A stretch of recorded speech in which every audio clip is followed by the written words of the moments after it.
Men der skete noget i går. Hej alle sammen.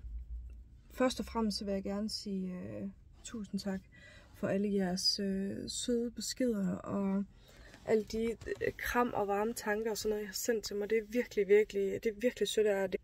Det bliver man altså bare glad af. Så tusind tak. Og tak fordi I følger med. Og tak fordi I vil kommentere og like og være med til at snakke om de her ting. Det sætter jeg virkelig pris på. Men der skete noget i går. Onsdag. Og jeg er fuldstændig rundt på gulvet, og jeg fatter ikke, hvad der foregår, og jeg kan ikke finde ud af mine følelser i alt det her. Så griner jeg, så græder jeg. Så har jeg ondt, så er jeg træt, så er jeg forvirret, så griner jeg lidt igen, så græder jeg noget mere. Men i går, sent eftermiddag, popper der en besked op på min telefon, hvor der står, husk din tid på fertilitetsklinikken, den 28. september klokken bla bla. Og jeg når at tænke, hvad fanden sker der lige her? Så jeg panikker fuldstændig og springer ind på e-boks. Jeg kan pludselig ikke huske mit CPR-nummer og login og alt det her. Helt febrilsk. Fuldstændig i panik får jeg logget ind. Og så har jeg saftsus med fået et brev, hvor der står, at de har fundet en plads til mig alligevel. Eller en plads til os alligevel. Og at jeg skal møde op i dag. Til scanning og vejning og alt muligt. Fordi nu skal vi i gang og finde ud af, hvad for nogle hormoner jeg skal have, og jeg skal have en masse info og alt muligt. Så jeg har skyndt mig at køre herind og holde herinde på parkeringspladsen nu. Jeg er fuldstændig rundt på gulvet. Altså jeg har det som om, jeg bliver revet rundt i managen. Jeg skal overhovedet ikke brokke mig. Jeg er lykkelig over, at vi får lov at komme til. Jeg er bare så forvirret, og jeg er så mentalt udkørt. Og det er jo nok ingenting i forhold til, hvad vi kommer til at opleve. Det er nok bare lige en lille forsmag, det her. Det forventer jeg i hvert fald.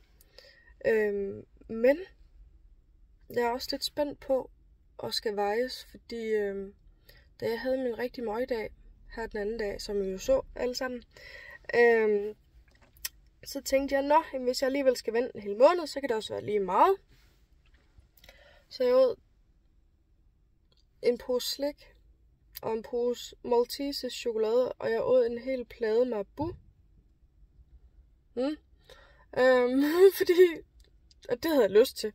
Jeg skulle lige trøste og spise lidt. Og det var så, hvad det var. Men vi har jo så også lige været på ferie, hvor jeg har taget lidt på.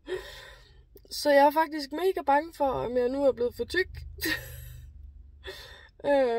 Jeg tror det ikke.